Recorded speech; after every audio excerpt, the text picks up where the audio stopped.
We started off with Star Trek Enterprise. Boy, the theme song sucks in that show. Is like not because they decide to put lyrics for a change, but because it's so uninspiring. It's so 90s, even though it's a 2003 show. And speaking of theme song, I just realized that this intro is a slow version of that song that played throughout the game. Aya Kashimi, something like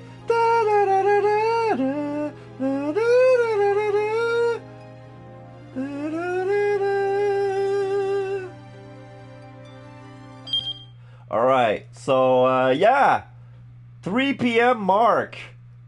When will that 30 bad ending? Already, 3:30 bad ending. Okay, so the plan for today is we're gonna be having a lot of yeah, Maria in her new clothes. We're gonna be having like this afternoon old Shibuya, and then I'm gonna take a break, and after that in the evening we're gonna continue Zero Time Dilemma. We're gonna play the Q branch, all the Q cutscenes from Q Team. I wonder how it's gonna turn out, but first let's start with Maria. Allons-y! Yeah, when we last left her, the assassins with the king thought it was Itomi and he's about to shoot her. Like, this is what... Wait, hold on! Is my name Itomi Osawa? At my shout, the man with the cane hesitated, his fingers on the trigger. What do you mean by that? The barrel of the gun is still aimed squarely in my head. I mean exactly what I said. Is my name Itomi Osawa? I don't know who I am. You're trying to play games with me. I'm not playing with anyone, I swear. I'm utterly desperate now. Getting killed is one thing, but who wants to die without even knowing who they are? Tell me, am I Itomi Osawa or not? The man gives me a good hard look. Damn it. I wonder. He continues to study me along the barrel of the gun. Tell me what you know. It's an order, not a request. What I know about what? Look, I have amnesia. I quickly summarize what's happened to me since I woke up in that storehouse. The man listens intently, never taking his eyes off me. I see. So that's what's going on then. Crap. Once I'm done with my story, the man with the cane sits down on an empty soda crate. That says Coca-Cola. Seems he believes me at any rate. That's a relief and nothing else. So then, am I Itomi Osawa? No. Then who is Itomi Osawa? Is she someone who looks like me? Shut your mouth. The man spits. Just be quiet. His expression is vacant. What am I going to do? He mutters to himself. If I'm not Itomi Osawa, does that mean you don't have any business with me? Seems so. In that case, can I go? The assassin doesn't answer. He let his pistol hang limp in his hand, the muzzle dropping to point at the ground. It doesn't look like he wants to kill me anymore, but it doesn't look like he'll just let me go quietly either. A. Remain motionless, waiting for an opportunity to run away, or B. Need to do something about that gun he has, then make a run for it. Are we gonna disarm him? Because that's gonna be important. You know, let's disarm him. I need to do something about that gun he has and then make a run for it. I picked up one of the crates that are lying around in the alley and hurled at the man with the crane. Then I book it right out of here.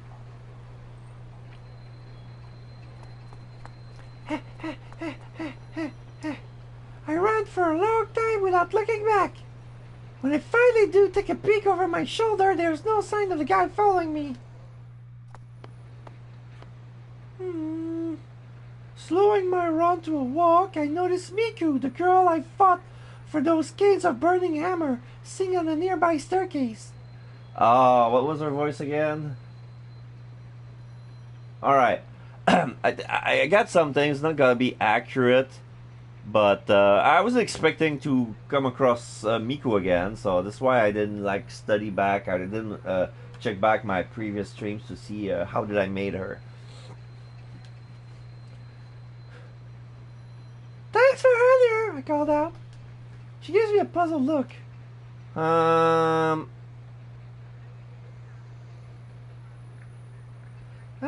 You let me have those diet drinks from the knick-knack shop?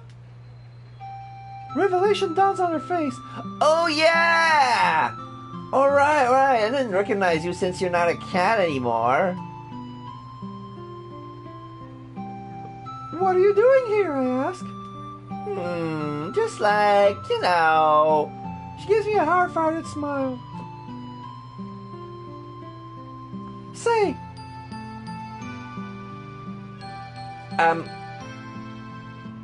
where'd you learn Haki Jujutsu? huh? The question catches me off guard. I don't know what to say. Your Haki Jujutsu. Where did you learn it? My Aiki Jujutsu? Now that you mention it, that's a great question. I mean, I must have learned somewhere, or my body wouldn't have moved the way it did back then. I wonder who taught me. Try as I might, though, I can't remember. Miku interprets my silence as a refusal to answer. She lets out a snort. Is it a trade secret? Fine. Then how long did you train?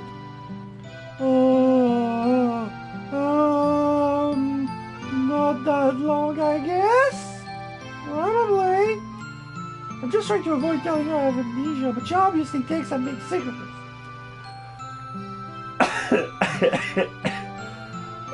You know, She says angrily, after using to you, I'm completely falling apart. I've lost everything. Do you know what that feels? to feel like you've lost hold of the thing that makes you you? I nod with conviction. I do know. I've lost things too. Like my memory. You do? Well, I just can't take this anymore. I'm having a complete breakdown of identity. Development psychologist Eric Umberger Erickson was a key proponent of the concept of self-identity, the ability of individuals to continually and reliably know who they are and what they should do.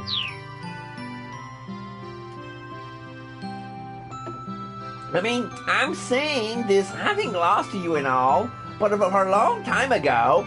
Oh, do you mind if I tell you some stuff from a long time ago? Anyway, so a long time ago, And so Miku launches into her story.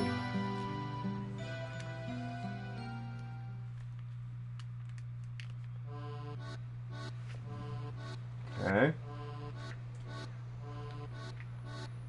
You think maybe it is for the best if I quit? She asks at last. By now, 15 minutes of more have gone by. Really?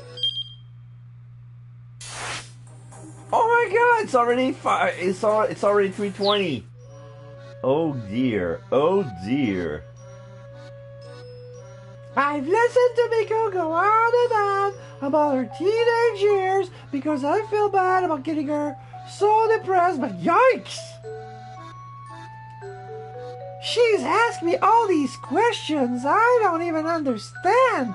But although I'm starting to get sort of fed up with her angst, I keep my patience and response as best as I can.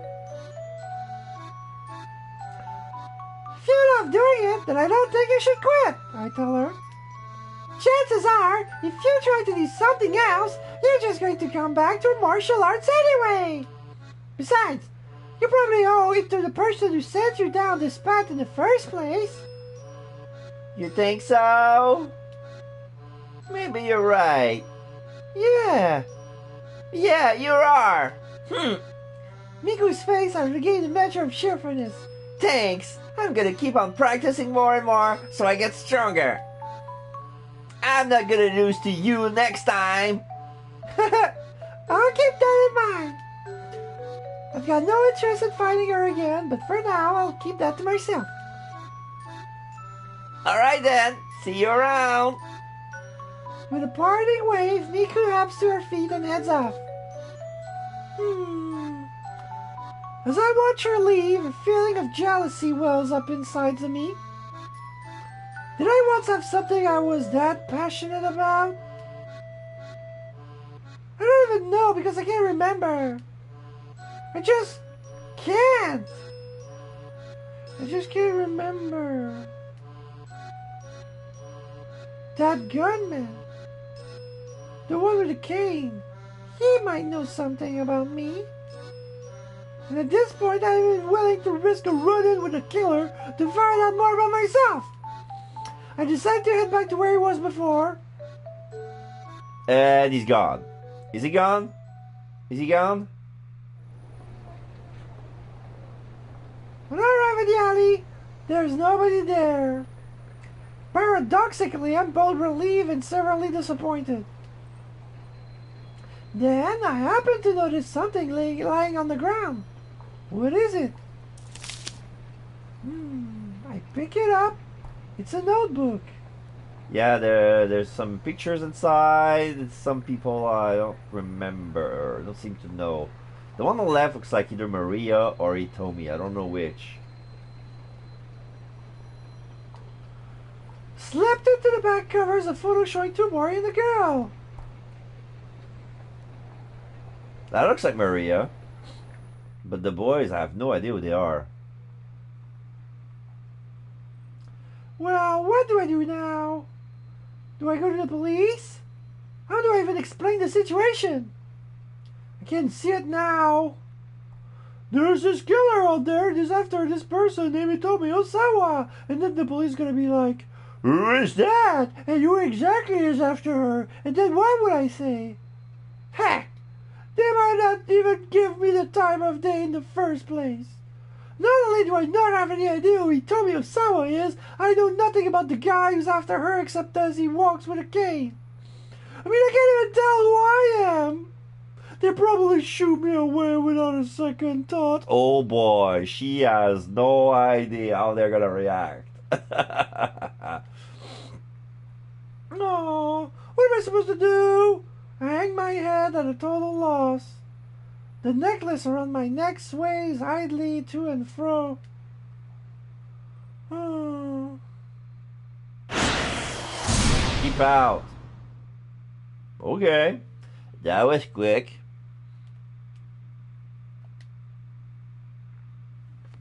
Well, it's been like 30 minutes of her timeline, and there was a big skip because she was talking and talking.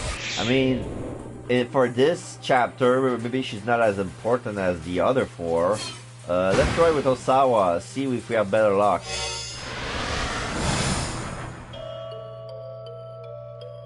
I've never truly trusted anyone, not on a fundamental level. Human beings are a type of organisms that I can't get a true handle on through mere surface interactions. And the very fact that I have never trusted anyone else means that, inevitably, no one else has ever trusted me. In the end, maybe the root of all of my problems can be traced back to my heart.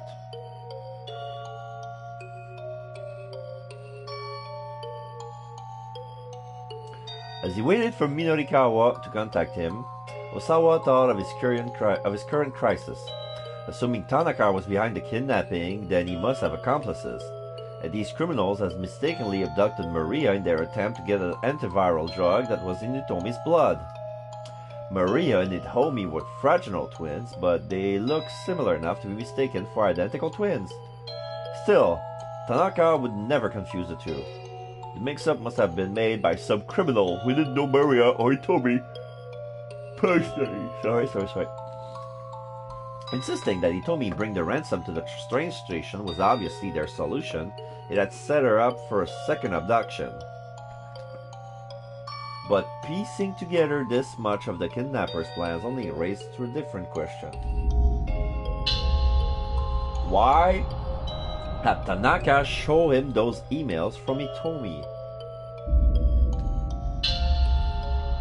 Wouldn't the criminal want to keep information like that hidden? The more Osawa thought about things, the less they make sense. Just who are my true allies and who are my foes?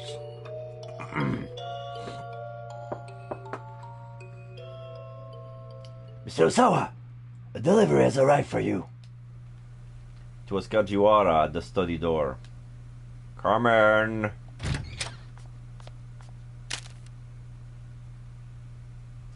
Kajiwara stepped into the room and handed Osawa a letter-sized envelope. Osawa checked the label. Kaming, the official Aya Kamiki fan club membership application enclosed. Aya Kamiki. I think I'm gonna finish the game without ever remembering Aya Kamiki's name. Like, I don't think she's even a real person. Sorry. Right, he had requested the application the day he'd gotten back from overseas. Would you mind opening that? Kajiwara asked apologetically. What for? I'd just like to check the contents for any packages you received today, sir. It's possible the kidnapper may try to make contact you by mail. Osawa opened the envelope. Inside he found the expected application, along with several postcards featuring pictures of the singer. Kajiwara peered pointedly at the postcard images. You must really like her, the detective said. And just what sort of music do you listen to then? Osawa asked, staring at one of the postcards. It was a striking photo that shows off Kamiki's expressive eyes. Oh, let me think. Mostly classical, I suppose. Osawa raised a quizzical eyebrow. You know? Oh, you know? Kajiwara continued, like Mozart and Chopin and the like. Mozart, Wolfgang Amadeus Mozart, 1756-1791. Austrian-born music prodigy and classical composer. Famous works include The Marriage of Figaro, The Magic Flute, Symphony No. 41, also known as the Jupiter Symphony. Chopin, Frédéric François Chopin, 1810-1849. Composer and pianist of the early Romantic era, famed as the national musician of Poland. Left behind numerous solo piano works. Famous works include Nocturne, Opus Number 9, Number 2, and his Piano Sonata Number 2.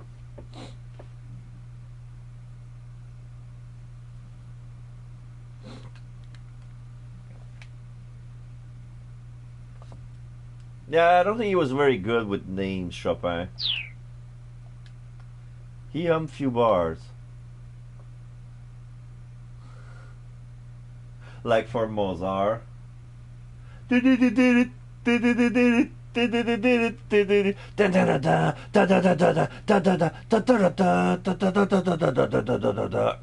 say I've ever heard them. Are you serious?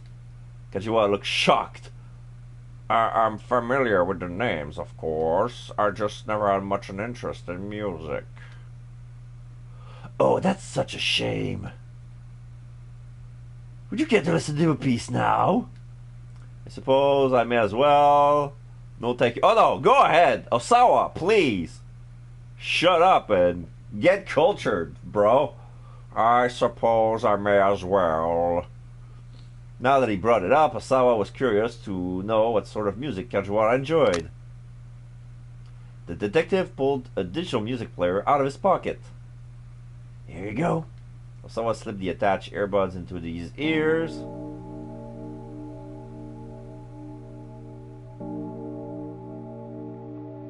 It's already 3. He heard the flow of quiet strings that was soon joined by bold, dramatic horns.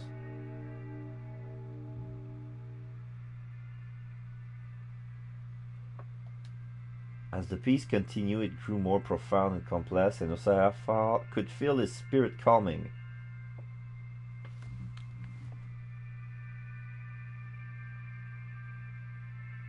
It's so low, I cannot control that music. Maybe it's gonna get louder.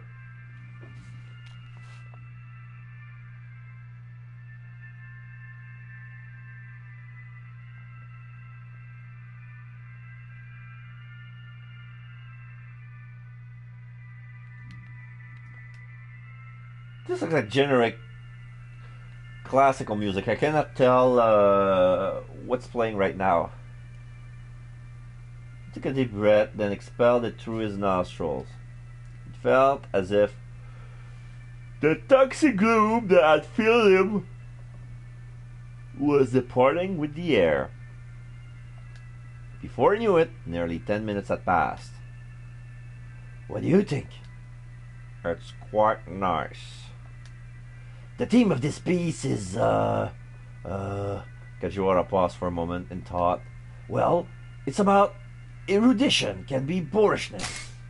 Accumulated knowledge, the term often connotes an advanced and or esoteric understanding. Displaying a moderate amount can impress others, but pompously flaunting it is bound to put them off.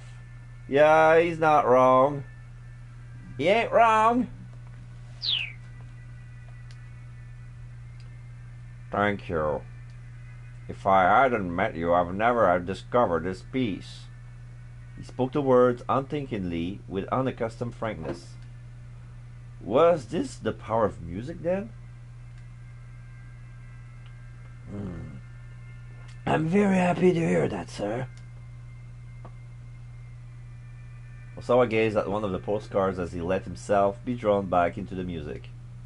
Aya was scooping up a handful of mystical blue sand. The grains dripped down from her fingertips. I feel like I could be in this photo here, Osawa muttered. Like I've lived my life letting so many things slip through my fingers.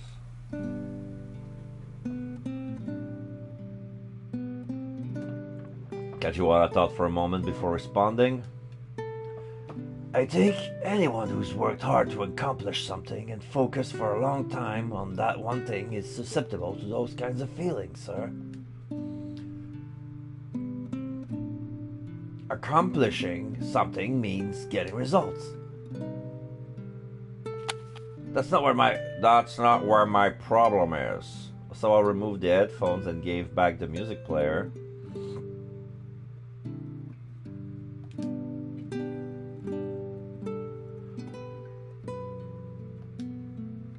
You told me not to hide things from you, right? Kajiwara nodded silently. Then allow me to speak frankly. Leaning back heavily in his chair, Osawa took another deep, slow breath.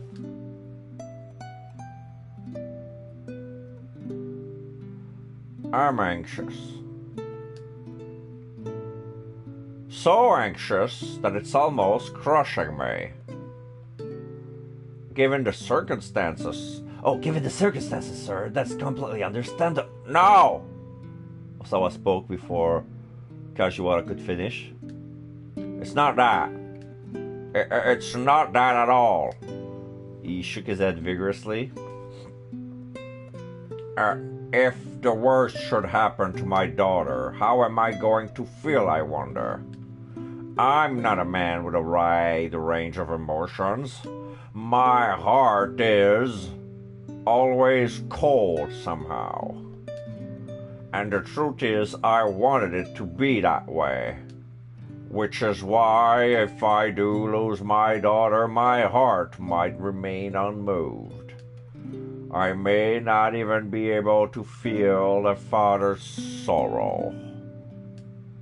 That's what I'm anxious about. He felt his emotion twist inside him in a way that was utterly confusing. For perhaps the first time in his life, he realized how fickle a thing the human heart could be. It's all right, sir.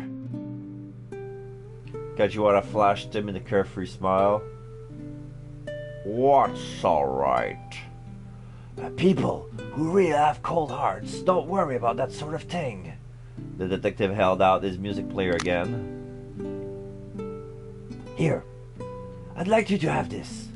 Please, give it another listen if you like. I think it might help you calm your nerves. Osawa took the offered device. He had dared to open up to Kajiwara just a little, and to his own surprise, he felt grateful for it. And how about one of these as well? The detective produced a banana from his pocket. Again with the banana. I'm fine, thanks. Are you sure? I'm sure. Alright, I'll guess I'll take it. You know what? Just to produce appeal, we're gonna take it. Just take it already. Alright? I'll guess I'll take it. Osawa spoke irritably, then his expression softened a little.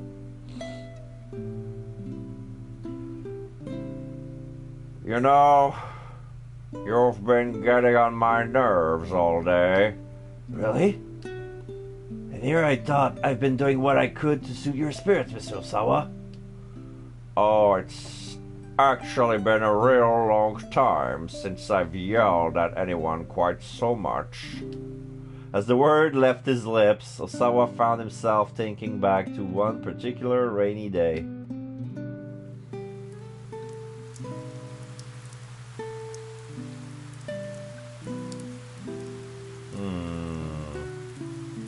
Maria has been in 5th grade at the time. Osawa was standing with in his daughter's room. In his hands, he held the letter she'd left behind. He happened to glance out the window and saw Maria walking around, soaked from head to toe. In an instant, Osawa was consumed with rage. Maria had left a note. It read, Dad, you only pay attention to a dummy. You're too busy with work to play with me, so I'm running away from home.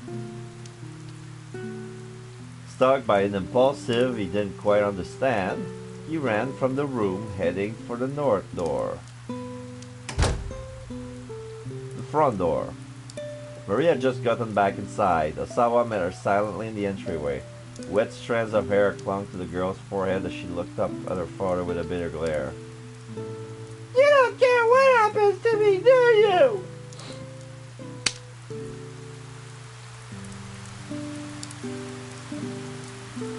Impulsively, he slapped her face. Maria's cheek turned red and tears welled up in her eyes. Osawa's anger transformed abruptly into guilt. He gazed down at the palm of his hands and saw a tiny spot of blood. What? He slapped her to blood?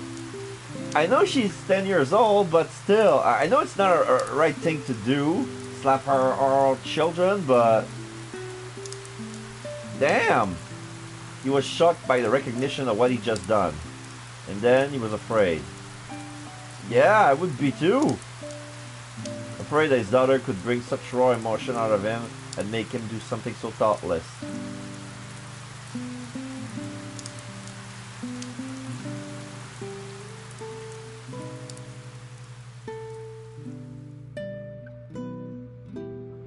Is something wrong, Mr. Osawa? Kajiwara was leaning in, looking concerned. Osawa came back into the moment with a start and realized he had buried his face in his hands. No, he muttered, looking up. Just getting angry, yelling at people. I'm not good with that sort of thing. I don't like it. He picked up the music player and fidgeted with the earbuds as he spoke.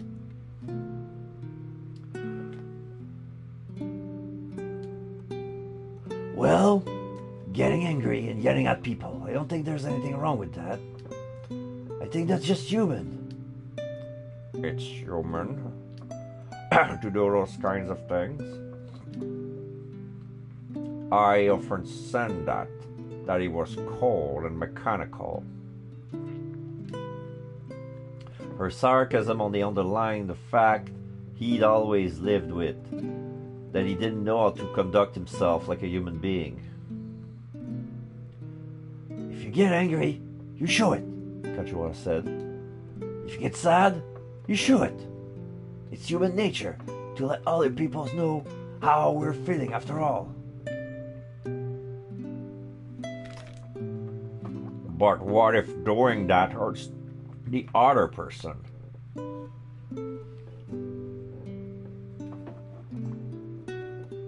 That's when you apologize, sir. Ah. It occurred to Osawa that he never tried to tell anyone how he felt before. He never felt the need to. And yet, right now, he suddenly felt that if his daughters were to appear before him, he might blurt out everything he ever left unsaid. It was a terrifying thought.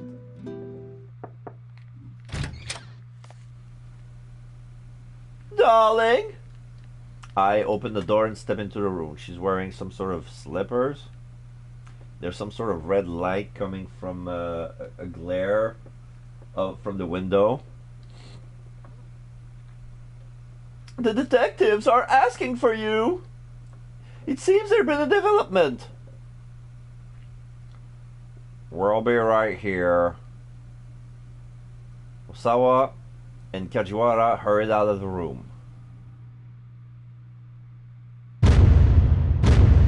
They're in the living room.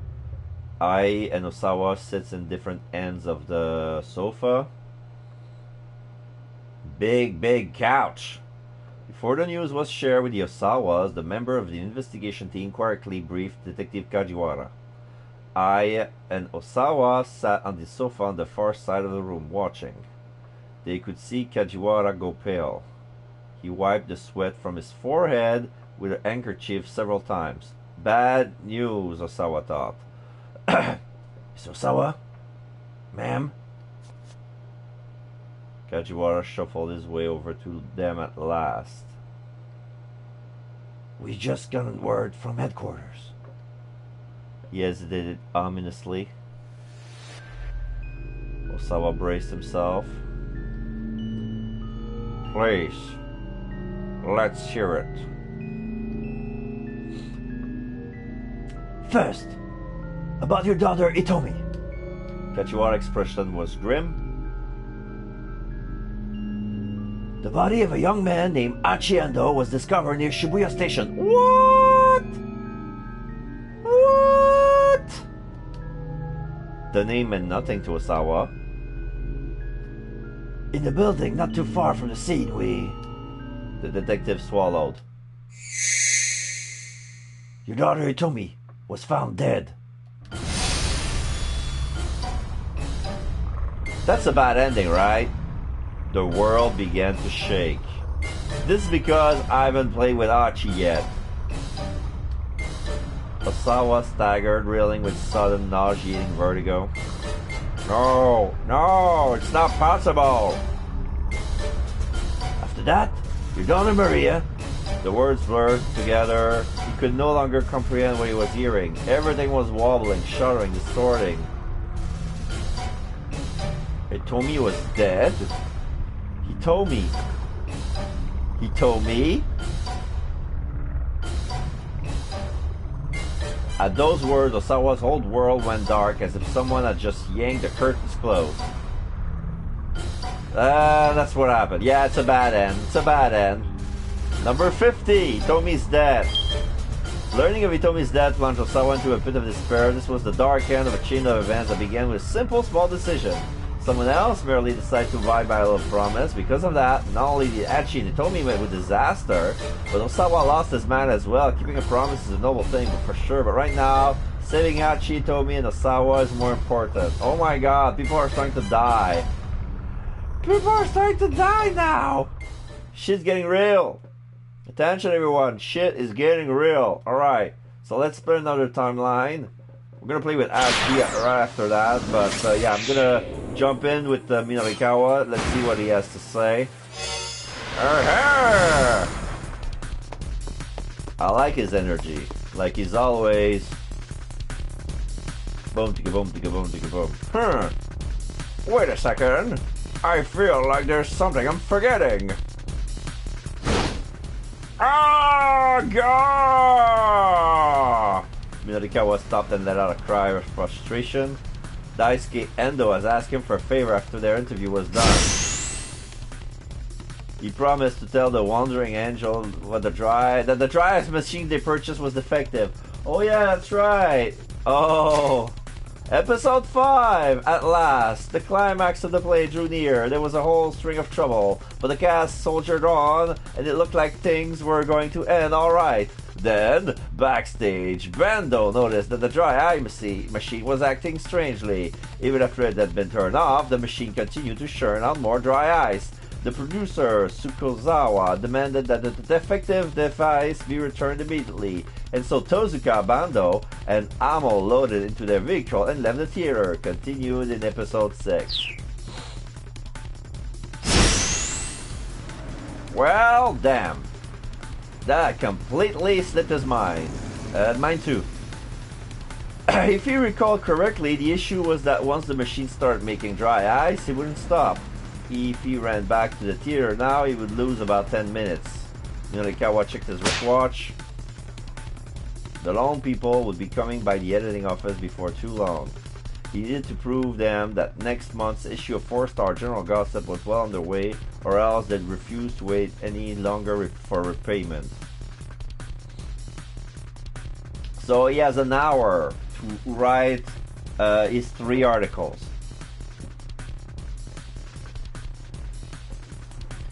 And to do that, he needed to fill a minimum of 6 of the 12 remaining blank page. Oh no!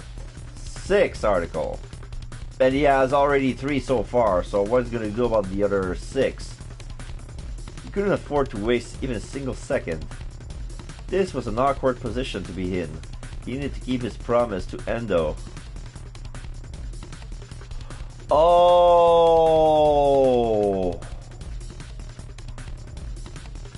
That was it? That's the promise? Okay, so if we go back... But he also needs to spend his time wisely. I guess I don't have a choice. There was nothing he could do about having forgotten. He hurried on to the cafe. He agreed to take on responsibility and then back up to the theater. No, you know what? I think this is the right thing to do. We need to hurry to the cafe. There was nothing. Sorry, Endo. Sorry, Oarai. You're just gonna have to let this one slide. I've got Toyama's life on the line here.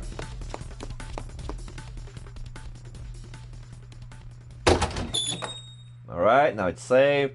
He opened the door to the cafe with the practice of a regular. I'm gonna check something just to be sure.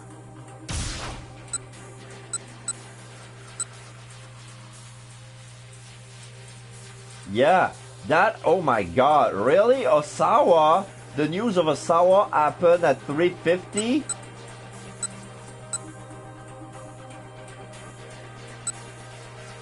Osawa's story started at 3:30 p.m. Are you kidding me? He was brooding for 30 minutes. Alright, but at least the... I think I avoided the worst. I don't know what I did wrong. I don't know what the accident, but it's avoided. I broke a promise. Okay. Welcome! The waitress only got that far before her face fell.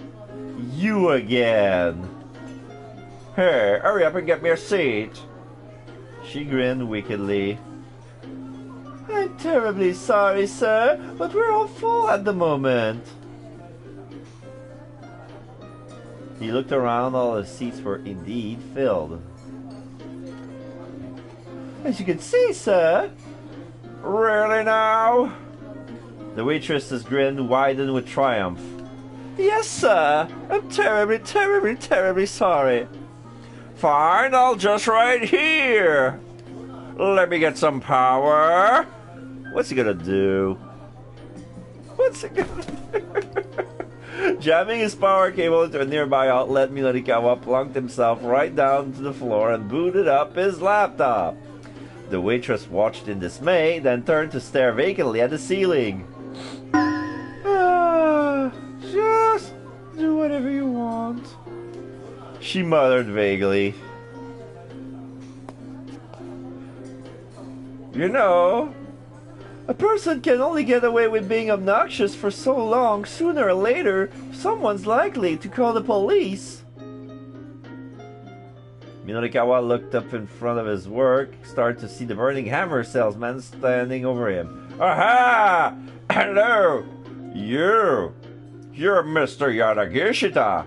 Thank you so much for stopping by earlier. Are you going to write your article here? Yanagishita eyed Minorikawa's computer. Oh! That's the latest model, isn't it? Look, I got no time to talk right now. Minorikawa opened the file with half-written copy. Oh, what's this? Chaos and bogus weight loss drink sales demo. Yanagishita read the copy aloud. The organizer, Junichi Yanagishita, didn't merely have a whiff of deceit about him. His breath also stunk. Sounds good? Minorikawa asked. I wanted to make sure I give an accurate impression. Oh, I love what you've done with it. This is a great copy. Fantastic. Yanagishita turned to look at him with a manic grin. Yeah, isn't it? In a flash, Yanagishita's face went from grinning to livid. Like hell it is! You think I'm just gonna let you write something like that? And he took his left, snatching up the computer. Yanagishita bolted out of the cafe. Hey, get that back here! Minorikawa leapt to his feet and rushed up in pursuit. Yeah. Yeah, he's running. They're actually doing it. Like they show multiple frame of pictures of them running. Like they really did film that, but they took still pictures of the whole thing. As he sprinted madly along, Yanagishita turned down the narrow alley. Minorikawa stayed close behind, desperate not to lose sight of him. His quarry began to weave his way through the back alleys of Shibuya. This guy clearly knew his way around town. By Miyashita Park, they zip up into a pedestrian bridge. Just where the heck was this idiot going? Halfway across the overpass, Yanagishita suddenly stopped. Confused, Minorikawa stopped as well. Give it back, he called. Oh, it's a repeat. The next moment, Yanagishita flashed a mocking grin and dangled the laptop over the railing. This is the repeat of what happened at 9 p.m. with the terrorists. It's the same pass, and he's dangling the suitcase. Uh-oh, Minorikawa launched towards him, but it was already too late. The laptop left Yanagishita's hands and went spinning down through the air. Then, as the two men struggled, Yanagishita himself toppled over the railing. Without hesitating, Minorikawa jumped down as well. No! Both of them fell.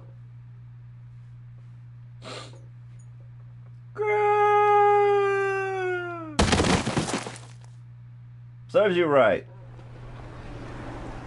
Yanagishita grabbed it. Minorikawa landed hard. Yanagishita grabbed it at the last minute and protect the laptop with his back. Or no, with his face, because, yeah, he held the laptop over his head. Alright, he landed on his face. Ouch. Ouch. As he struggled to regain his breath, he looked around and saw Yanagishita beside him. Incredibly, The laptop was safe in the charlatan's grasp. Apparently, it somehow managed to catch it in midair. Before Minorikawa could be too relieved, however, Yanagishita got to his feet and took off running again. Get back here, you little weasel! I don't think so! Then Yanagishita was infuriated. And he was really fast. Minorikawa considered himself a decent runner, but he couldn't manage to gain on Yanagishita. If running away was a competitive sport, the guy would be a world-class superstar. As he ran along, a particular thought occurred to him. Hold on a minute. If he hates my copy that much, shouldn't he have wanted my computer to break? Why would he go out of his way to catch it like that? It made no sense at all. Hey! Minorikawa shouted between gasping breaths. What are you planning to do with my laptop? Yanagishita glanced back at him. Gotta sell it! Sorry about this! What? Minorikawa was taken aback. Consider it compensation from defamation of character! In the civil sense, the act of unlawfully damaging another person's character or reputation in the public eye. In the criminal sense, the act of disseminating damaging facts about an individual to an unspecified large number of people. Come on, get real! It can't be defamation if the article hasn't run yet. Then consider it an advance on the compensation! This was nonsensical and made Minorikawa's head hurt. But now at least he knew why Yanagishita had dived. Why he had dived for the computer. The thief continued to weave his way through the side street. His speed didn't diminish in the slightest. Damn it, this guy has too much experience running away. Minorikawa's stamina began to fade and finally he lost sight of his quarry. But that didn't mean he was ready to give up the search. There were articles on that computer that were right on the verge of completion. Whatever it took, he had to get it back. Oh, sorry about that, I'm yawning a lot. Sorry about that. Yanagishita had said he was going to sell it. Where could he be headed then? Probably was headed to the sales demo venue, probably was headed to a knick-knack shop, probably was headed to Endo Electronics. Knick-knack shop! Guys, if you go back to Endo Electronics, he will have to lie to say, oops, sorry, I didn't keep my promise, or, you know.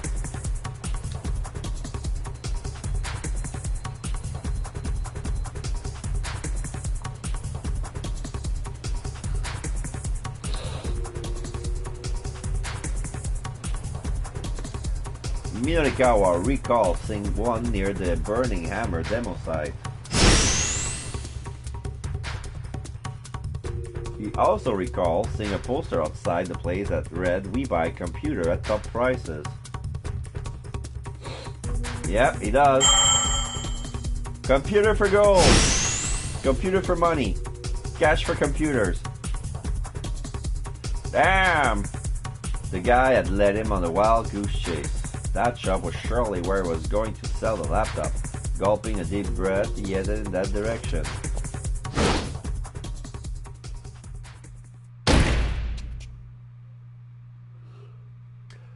There you are, Yanagishita! Minorikawa burst into the shop on center guy, an accusing finger pointing squarely at the thief. Listen! Listen, there's no way I'm buying a computer that doesn't have a power cable. Details, details! All you sell there is junk anyway! Yanagishita and the shopkeeper had got into an argument. Minorikawa recognized the shopkeeper. It was a guy he ran into the roadside earlier.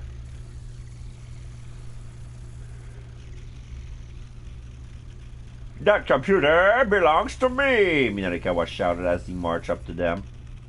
Give it back! Yanagishita clutched the laptop to his chest. No, I need the money. Knock it off. You're acting like a child. Minorikawa tried to slap them out of his tantrum, but Yanagishita ducked to avoid the blow. And then, bizarrely, Yanagishita froze. A fierce gleam came to his eyes. He broke into an incomprehensible stammer. That's it! Yanagishita snatched out the flyer that his gaze as fixed on. Iron stomach, huh? This right here is my little blue barrel of happiness, he cried. You know what? You can have this. Yanagishita shoved the laptop into Minorikawa's arms. And welcome to it, you idiot. I don't need no worthless computer. You're the idiot master. Minorikawa smacked Yanagishita right across the face. Ouch.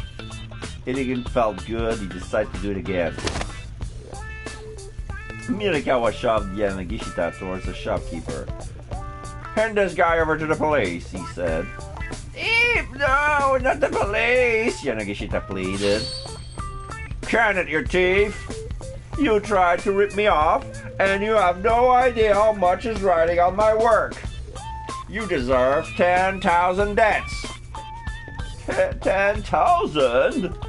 Isn't that taking things just a little too hard, a little too far? I'm sorry already, I give up. Finally, the guard was ready to surrender.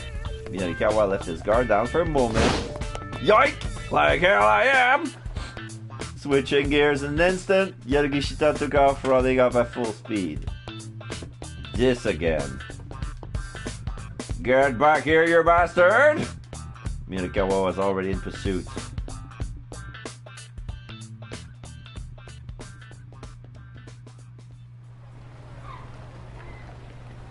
He stuck with Yanagishita as far as Koendori before losing track of him.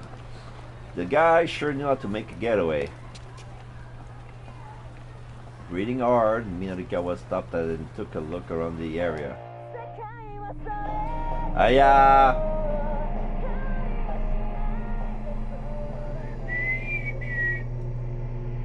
As he did, he heard a cell phone ringtone from somewhere nearby. It was the new singles from the pop singer Aya Kamiki. Could that be Yanagishita's phone? Huh. Could it be somehow he struck Minorikawa as the type of guy who had a ringtone like that? It seems worth looking into anyhow. He had nothing else to go on. Minorikawa shifted his gaze around, trying to locate the source of the sound. A bomb?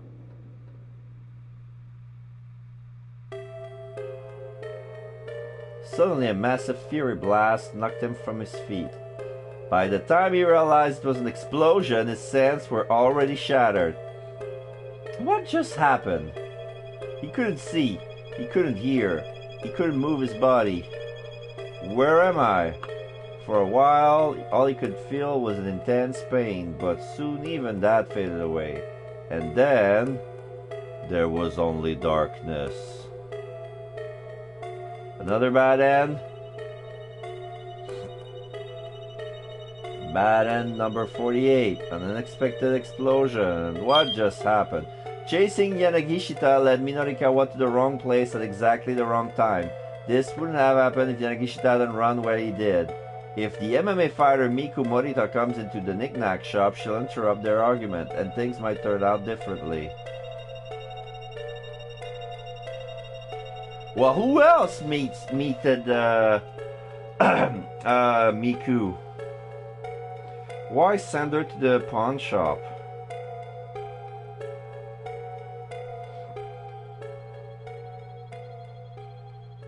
This is weird. This is weird indeed.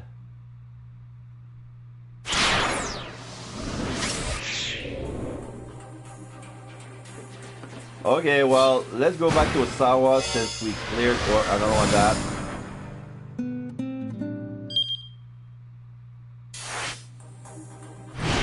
Yeah, this is where I was, the only human thing.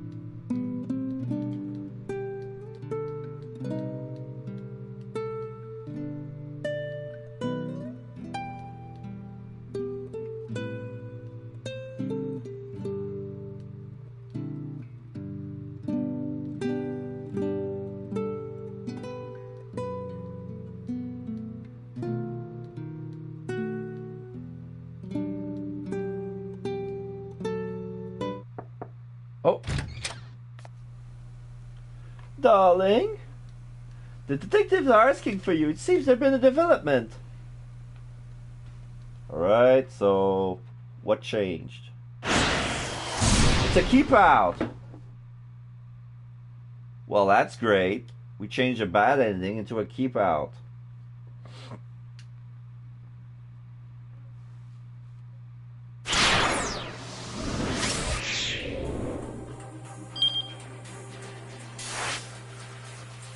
Yep.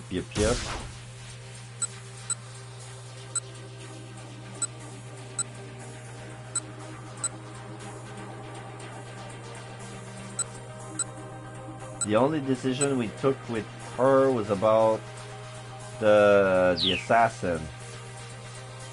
So let's go to Achi.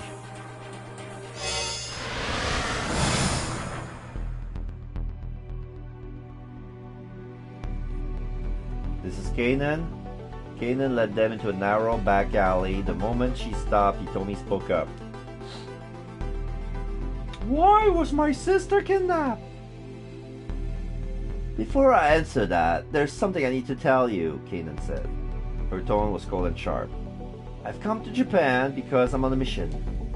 I'm not at liberty to discuss all the details. Alright? Alright. Hitomi gave a slight nod.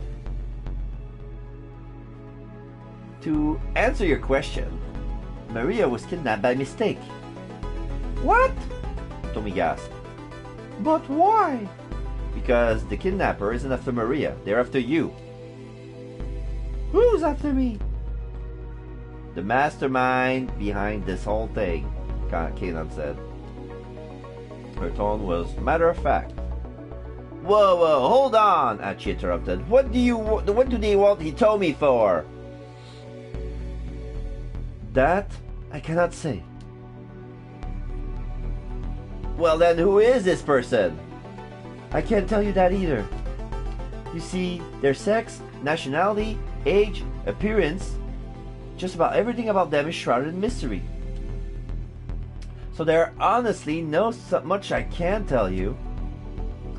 Achi and Hitomi stood dumbfounded. What gives? Achi said. So you're saying all you know is that this person has some lame name named Mastermind? Hitomi turned to whisper in his ears. Mastermind isn't actually their name. Mastermind, originally used solely to refer to someone of remarkable intellect. The term first took on its criminal connotation in the 19th century. I'm here, Kanan spat, because I'm looking for revenge. Revenge? Hitomi asked. What for? This person also killed my friend.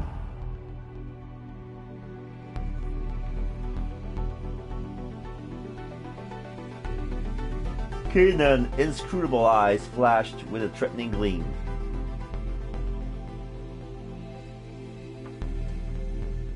Earlier you said that it was your fault my sister got kidnapped, Hitomi said. Kanan cast her eyes down. 4 days ago, I managed to learn this criminal's plan. So I got in touch with Maria and told her that you were going to be attacked at that party. So that's why she told me not to go. Tomi's voice trembled as she spoke. I gave Maria a small GPS tracker to give it to you, but I guess you never got it? Global Positioning System, a network of man-made satellites and ground-based control stations for providing geolocation data. Alternately, a device that makes use of said system. Modern cell phones and vehicle navigation systems use the GPS.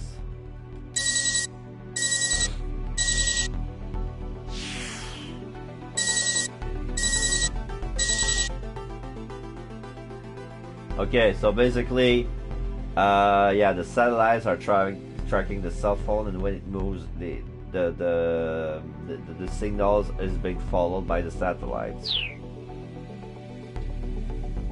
Tomi shook her head. I see. She must still have it then. Wait, so then my sister? The color drained from Hitomi's face as she understood. Yes, Ken replied. Maria acted as a decoy and let herself get kidnapped in your stead. Hitomi swayed on her feet, shocked to the verge of fainting. Hachi hurriedly reached on and caught her in his arms.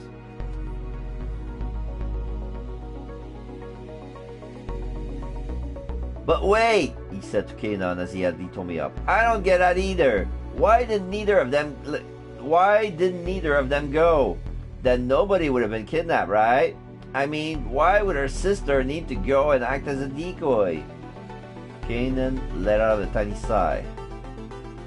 If she hadn't gone to the party, the kidnappers would have just found some other opportunity to come after her. Ah, okay. Hachi nodded. That sort of makes sense. I'm betting that Maria's plans was to use GPS to lead me to these guys' hideout. She wanted to keep her sister safe, and also she figured she could help me with my mission. It's the sort of scheme she would think of. So then, can't you use the GPS to locate Hitomi, sister? Hachi asked. Kanan shook her head. The GPS hasn't been powered on since she was kidnapped. It's possible the kidnappers took it from her. Wait, what? So after all that, even you can't find Maria? Hachi slumped his shoulders in disappointment. I didn't say that. What do you mean? I've got some intel from those syndicate members we met earlier. Apparently, sometime this morning, they put Maria into a blue minivan, and since then they've been moving her around all around Shibuya. Hachi and Hitomi exchanged glances at the mention of a blue minivan. Unfortunately, Kanan continued, those operatives didn't know what the current situation was exactly. So we're back to the blue van then. Hachi hurriedly explained what they've been through so far. He mentioned how they'd first seen the blue van where the kidnappers had told Hitomi to find it. He also described how first the man with the cane and then a host of others had come after them. He got a little sidetracked and here and there, but Kanan gotta quietly listen to the end. I see, she muttered.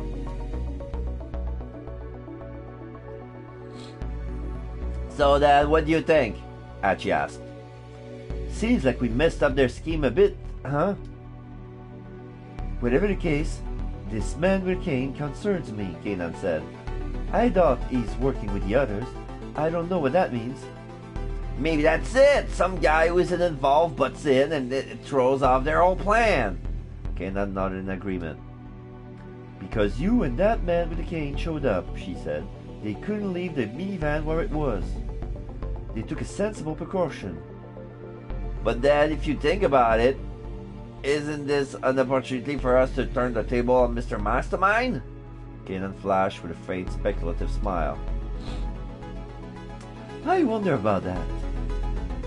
Ah, come on, Hachi grumbled. You're such a buzzkill. Any well-made plan has a good, solid outline, which means that even after it has come to fruition, it's easy to trace things back to the planner. Is that how that works?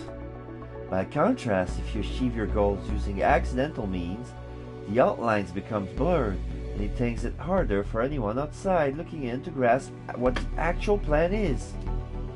Hachi swallowed hard as he took in the gravity of the situation. Well, but I mean, like, if there's an accident, people are gonna for sure panic, plan or not. The corners of Kanan's lips curled up. Typically, I suppose, she said. But the people who are after Hitomi, not only have they put together a perfect plan, but they purposely left certain tiny holes in it. And so we can't even figure out who they are.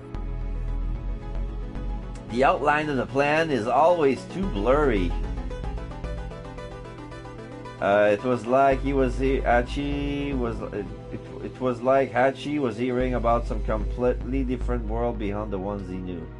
If what Kanan had said was true, he'd been dealing with opponents that were on a level way above his own.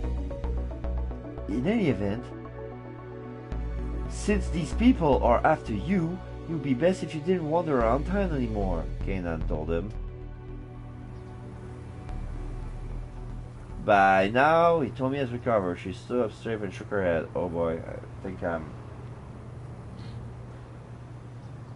losing some energy. I don't know if because I yawned too much or maybe all the caffeine I drank yesterday started to kick in. Because usually it's borrowed energy. I didn't sleep a lot much yesterday. I woke up at 7:15 in the morning. I never usually woke up at that time, but for some reason I did. And now my head feels heavy.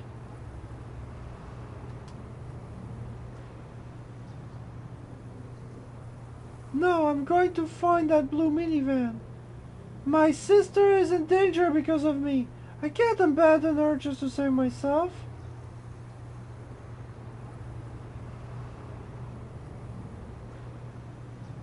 Yeah, that's right. Hachi patted Tommy on the back. And if that's what you're going to do, then I don't care who you're up against. I'm with you with this until the end. Heck, it's too late for me to back out now. That ship has already failed. It's already sailed, Hachi. Hitomi giggled despite herself. Yeah! Kanan let out a little sigh. Alright, just make sure you're extra careful, she said. You can't count on getting bailed out of trouble like you have before. I understand, Hitomi said. Her eyes showed no trace of doubt or fear. Kanan gave her a slight nod and quickly disappeared down the alleyway.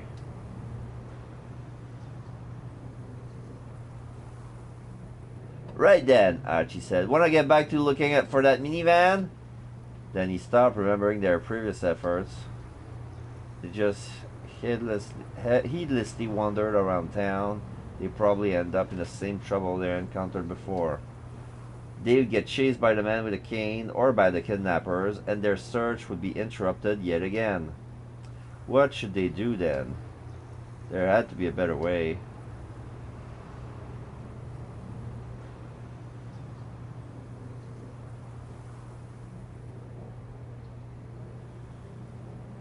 Hachi had happened to glance upward and caught sight of a surveillance camera installed on one of the streetlights. That's it! Yeah, I can't believe I didn't think of it before. Tommy peered at him, startled by his sudden shouting. We just need to use my old man's surveillance cameras and this will be a breeze. Hachi took Hitomi by the hand and started running. His destination, the security camera monitoring room in Dongenzaka. Hachi didn't slow his pace until they were nearing their destination. He turned to look back at Hitomi. It's only a little further now. It's only a little further now. Do you want to walk? I'll be alright. Ah, Hachi, look out! Looking ahead again, Hachi saw that they were bearing down on a young grade school and head wrung in dismay. A young grade school girl, her head hung in dismay. Hachi caught the girl up in his arms, took a quick leap to one side. Let's call her. That was Hana! Hachi hurried, caught the girl up in his arms. The maneuver kept her out of harm's way, but the movement swung her eyes into the air. She dropped a sheaf of paper she was carrying. As luck would have it, the papers fell amidst the trash scattered alongside the road. Whoops, sorry. Hachi stopped to gather up the sheets of paper, noting that each was adorned with some sort of writing. Here, looks like they got kind of messed up though. Their page has landed on some sort of spilled liquid. Most of them are gotten stained.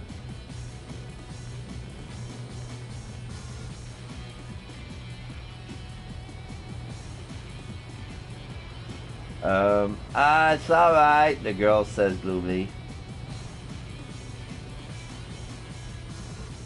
You should just throw them away. It's not like I can sell them now anyway. You're going to sell them? Hitomi asked. We're sorry. Do you think you'll be able to redo them? Actually, there is a station. Actually, is there a stationery store around here? Yeah, but at the door of Dogonzaka. At the top of Dogonzaka, Achi said. Here. He took a 5,000 yen note from his wallet and offered it to the girl. To buy new paper. I know I can't replace the stuff you wrote, but... The girl eyes the money doubtfully. But... it's fine. Go ahead, take it. Thank you very much. The little girl's foot with surprising formality. Then she turned and headed to Dongenzaka. Achi gathered the trash and tossed it into the garbage bin before he and Hitomi continued on their way.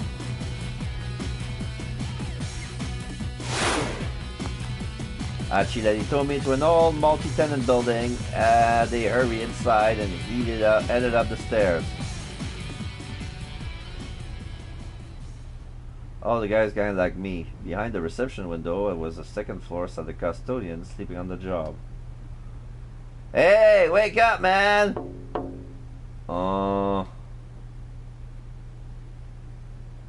Achi gave the window a tap, but the man woke with a start. Hachichi, don't scare me like that. That's one chi too many.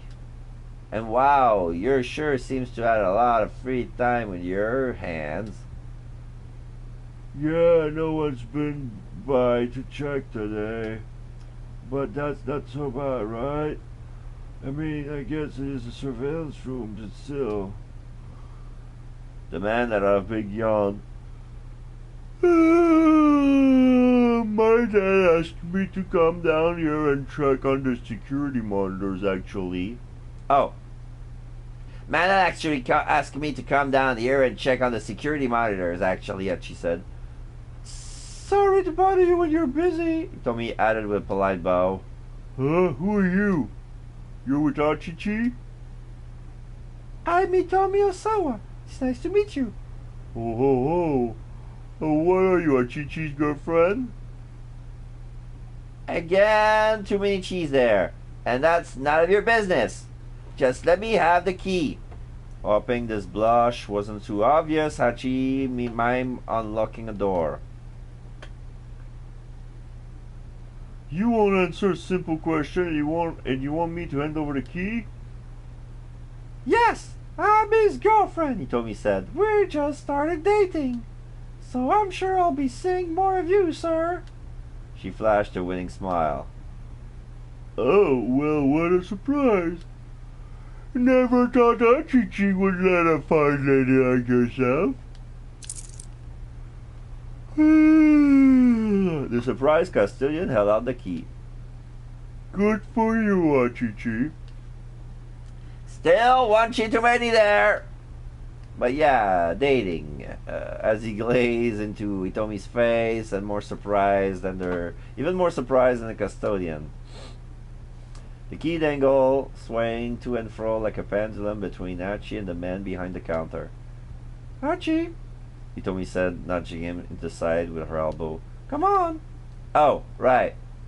Snapping out of it, Achi took the key and headed up to the next floor.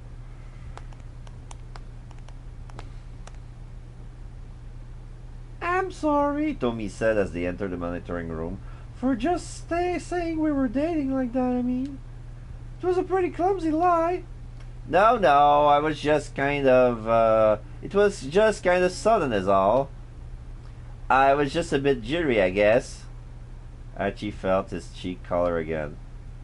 I mean, I figured I had to say or something, or he wasn't going to cooperate, Hitomi said. She looked a little embarrassed herself. I'm sorry, I didn't mean to make things weird. No, Archie said. Nah, it wasn't weird at all. Actually, it was kind of... He stopped himself there. Now wasn't the time for that sort of conversation. They needed to find that blue minivan.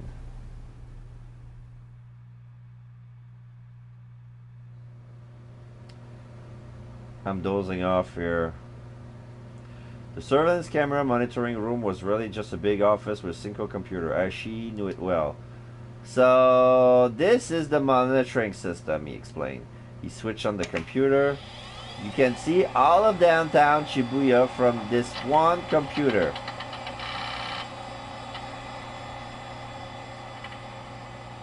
But it boots like an 80s computer.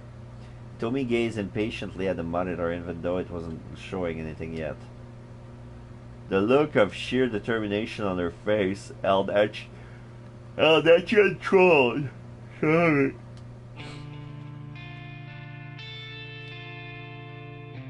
You talk about how attractive your sister is, Archie murmured. But as far as I'm concerned, right now you're the lovely one, he told me. Tommy looked at him uncertain. I mean, look at the lengths you're going to and the risk you're taking to save your sister, Archie said. I can't bear the thought. I can't bear the thought that something might happen to her, and the last time we were together I said such horrible things.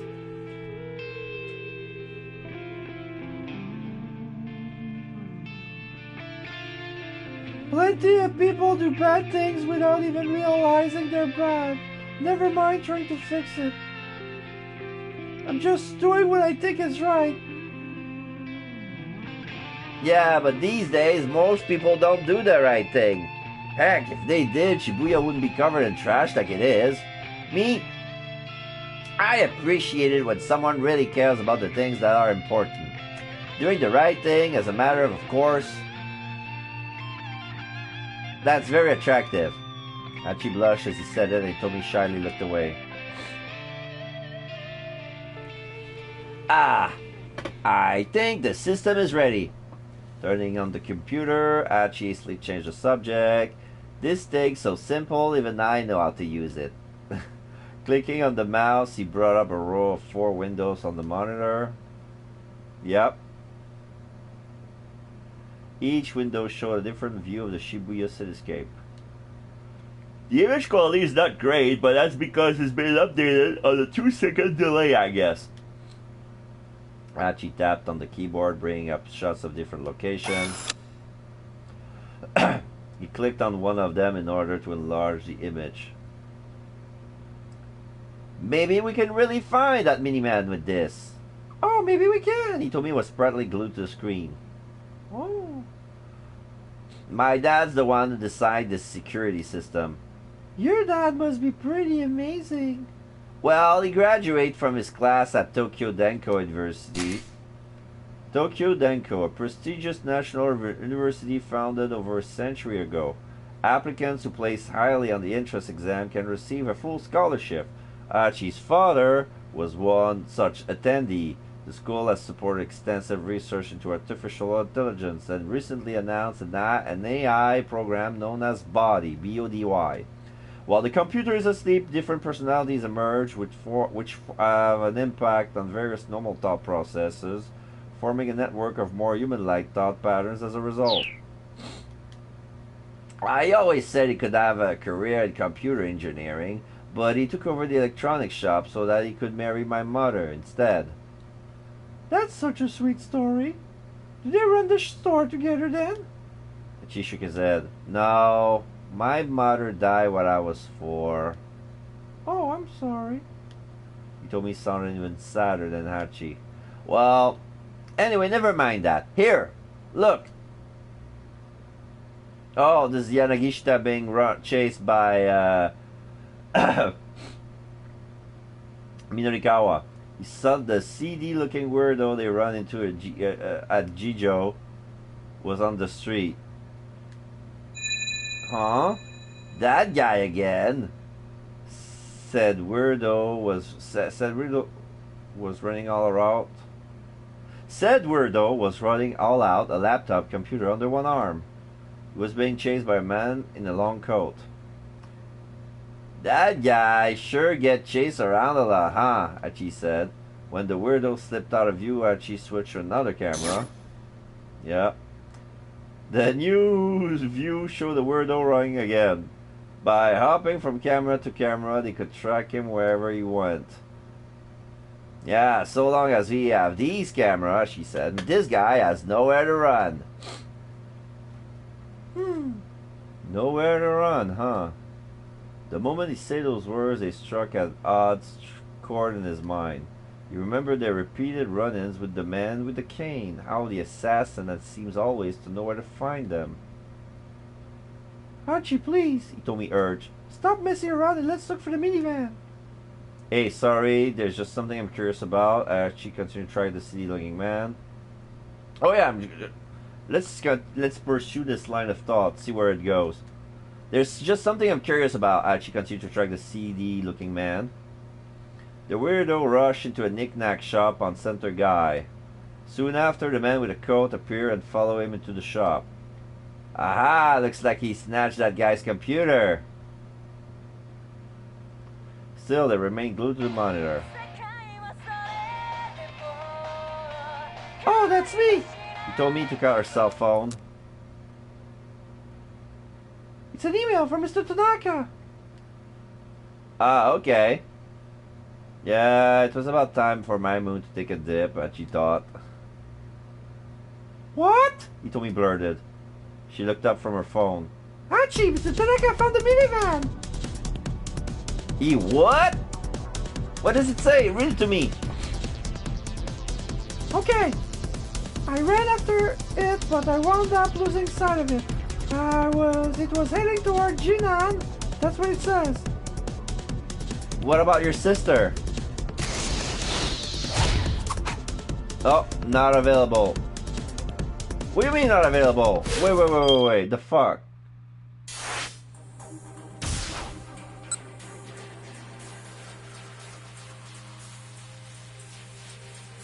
Did I change? I changed my ending because of that. Yeah.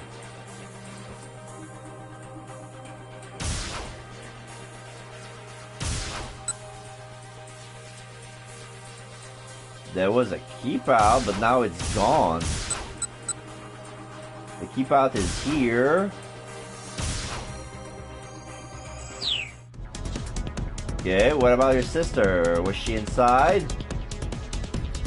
He doesn't say. She switched over to an array of surveillance camera near Janan. A few seconds, the transition felt agonizingly slow. Finally, 4 new images popped up. She quickly enlarged one of them. Oh! Ah! He told me to let a tiny gasp. There it is.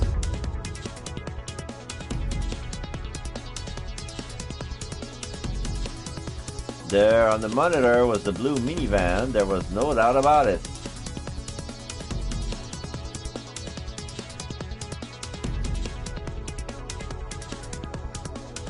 Archie and Tommy rushed from the building, speed towards Jinan in an all-out run. Run, Archie! Run, Tommy! Run, other guy who's looking for Miku. Not him.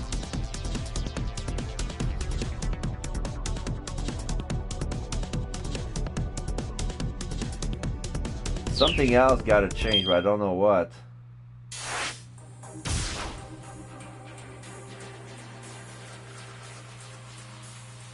I haven't fixed my bad end towards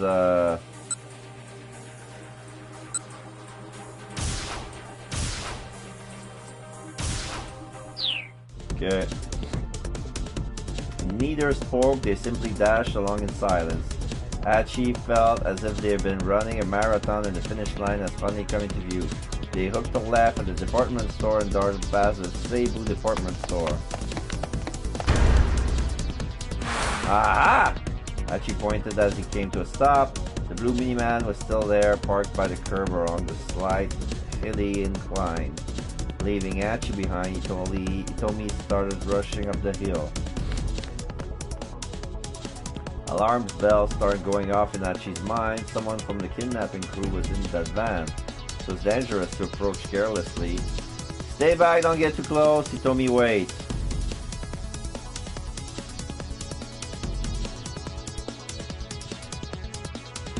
Those two say the same thing. I don't get it. Don't get too close, Archie shouted. But she didn't appear to hear his cries. The hope of rescuing her sister had driven all else from her mind.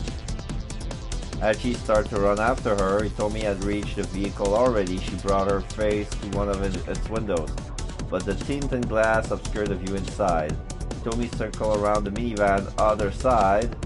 As she saw her grasping at the door, she slipped out of his view for just a moment. Yeah, that's an animation.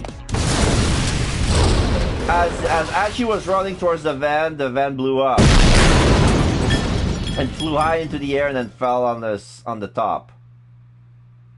Whoa! There was a thunderous explosion and a gout of flame tore the roof of the minivan like it was made of aluminum foil.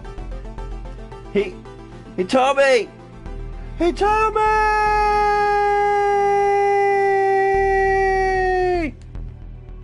Horrified, Achi charged through roiling smoke, searching for Hitomi. He saw two figures sprawled on the street several meters from the man.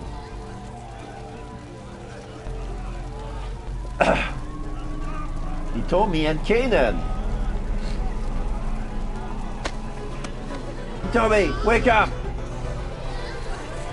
Achi cradled her in his arms and her eyes drifted open faintly. Are you okay? Are you hurt? Hitomi didn't appear to understand him. Her only response was a blank, dazed look. There was a small patch of red on her face. Achi wiped it gently away with a finger. He saw no further signs of bleeding. She must have been splattered by someone else's blood then. No, I think it's hers. Oh no, wait, no, never mind. As far as he could tell, she hasn't been gravely injured. Achi let out a sigh of relief. Hitomi, is she alright? Hitomi, is she alright? Kanan stirred on the ground. Her clothes were scorched in place and she was bleeding from her head. Kanan, did you save her? Is she alright? Yeah, what about her sister? Kanan didn't respond. No, it can't be. Achi went to look inside the van. Oh no, amidst the smoke and the flames, he could make out the outline of a body. Yeah, there's a body inside, it's burning. But I doubt this is Maria. What happened here? Achi had to look away. Get Hitomi out of here. Hurry! If those guys show back up... Kanan's face twisted up with pain. Alright. Achi settled Hitomi carefully in his arms. Wait, I need to tell you something. Kanan, pain gasped, called him back. Alfred! Alfred?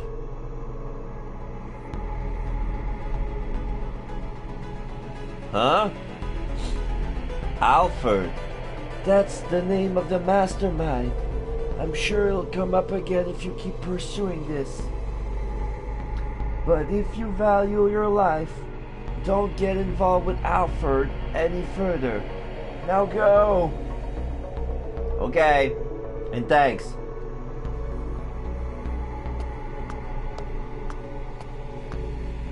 With Hitomi in his arms, Achi hurried from the scene.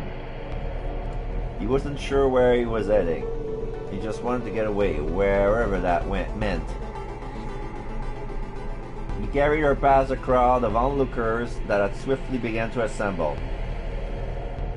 The flames of the burning van rose ever higher, roaring up towards the heaven.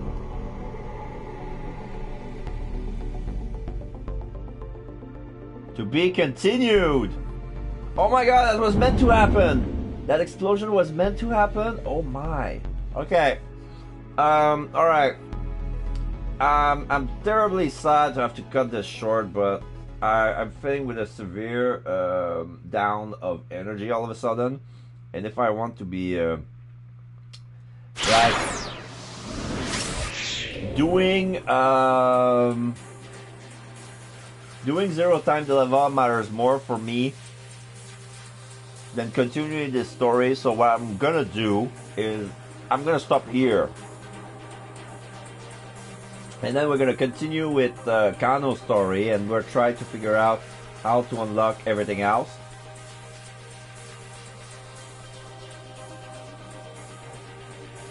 Because right now, I'm in no mood to stream. I need to rest. I'm gonna take a nap, and I promise I'll be in top shape. Right now it's 3 p.m. Alright, I'm trying to be in top shape in 2 hours. So right now, we're gonna host Diva Senpai, who's streaming the final chapter of Danganronpa 2, Goodbye Despair. So you can cheer her up. But in the meantime, this is Demina Mascarar signing out for the moment. I'll be sure to stream with more